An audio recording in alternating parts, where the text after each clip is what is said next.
Hello, this is Victor. I'm here with a new Shadespire battle. It's the third game we play the same night, Bloodbound against Sepulcral guard.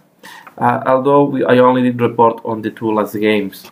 So this is my sixth game in Shadespire, and it's the first three games I play with the orcs, and now I'm playing with the Bloodbound against Sepulcral guard both games. So just as introduction, I'm just using the deck, the pre-built deck that is coming in the game. So I wanted to test the deck as it's coming, and yeah, and so all the cards I use are the ones that are coming on the basic deck. So we start the game. We have put the walls, as you can see, on the table using the side where we have the gaps, and also I was second putting the board, so I decided to go on the long direction. Why? Because Sepulchral guard is slower, so this is giving me some advantage, and then they are higher in numbers, so I decide if the front is smaller, it's going to be more difficult to have all the supports that you need. So this game I won the initiative, and I decided to go first in that case, and I just move straight forward with the guy with the axe and kill I think was the guy with the side. Yes, I killed the guy with the side, the skeleton. So I really start straightforward, winning this glory point. And then they react, charging me again, and I think they make me maybe one wound or nothing. They push me back.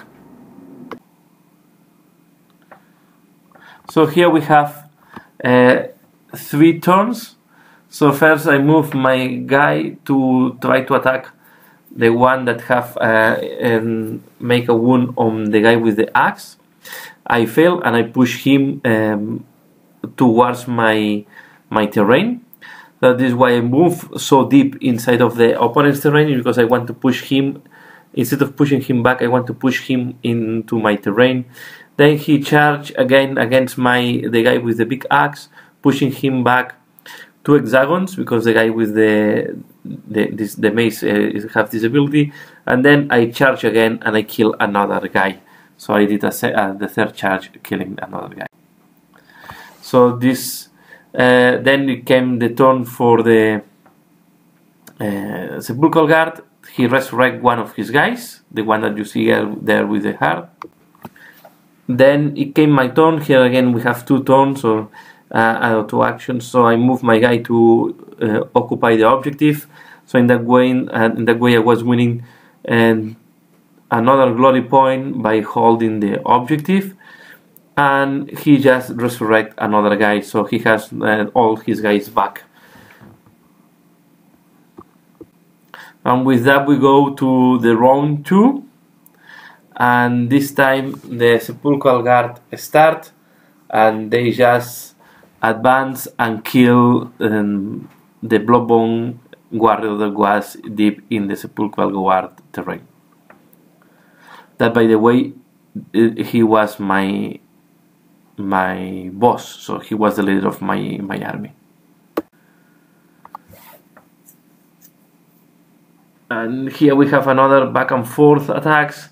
So I decide to attack back, killing. So I was really charging, killing one of his skeletons, and then he charged back, wounding another of my Bloodbound guys. So the long charge is me, and killing one of the skeletons. He just resurrected in the turn before, and then he's attacking back to me, wounding another of my Bloodbound guys.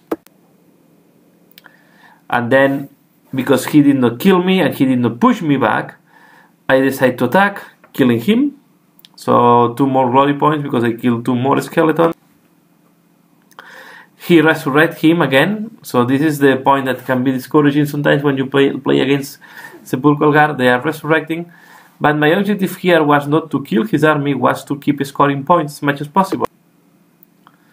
So this is why I'm playing so aggressively. I charge the guy that just killed the previous guy, I decided to do a charge because he just attacked stationary, so you don't losing your attacks and you are not losing your movement. So I decided to do a charge, but this time I did not manage to kill the opponent. And then he attacked me back, killing me because I was already wounded. So he just moved. So was like the opposite of what happened on the combat before. So before he assaulted me, making me 1 wound, and in return I kill him. This time I charge, I wound him, I push him back, and then he charged me and he killed me.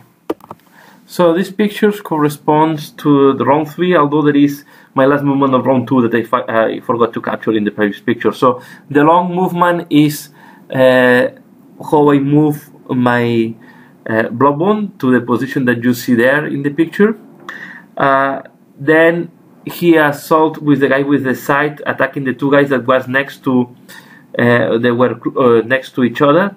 Of the 2 attacks, he missed both, and then he did another roll. He used a plot to be able to attack for a second time, and he missed again the attacks.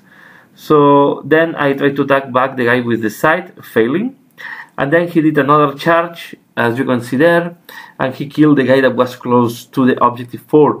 I had the target to the objective 4 as a part of my objective, so I'm really trying to move to see if I can hold this objective. This is why at the end of the round 2, I advanced so far with the Bloodbound guard that was just at my backward.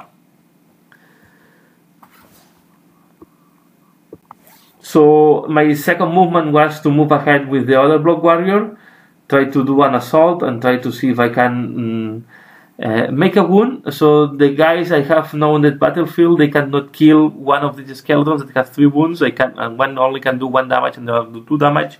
So my point was, let's do this charge to this guy. Let's see if I can make a wound to him, and then I will finalize once I move the other guy to finish to do the last attack. So in his turn, he resurrects another warrior, another skeleton, just next to the objective.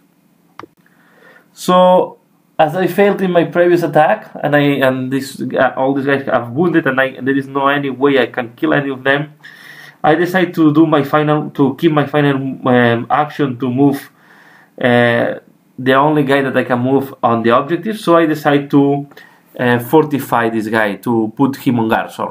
I put him on guard to see if I can survive and deny this last glory point. But it did not work. He attacked to me and he killed me. So it doesn't matter, I was in guard. And in my last turn, I took the objectives. So again, he really destroyed my warband, but in terms of making points, I scored more points than the Sepulcral guard.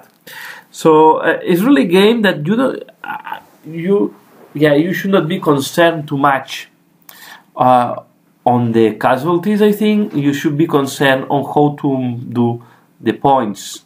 So it was a Bloodbound victory. And I think the key was I did not care if I was losing my guys. I was really focused on trying to do the objective cards that I have at that moment. So I really enjoy playing Bloodbound and really playing just with the basic deck, the one that is coming unmodified. I will do some changes, some cards that I did not like too much, some cards that I think are very difficult to score. And the next time I play Bloodbound will be with more personalized deck.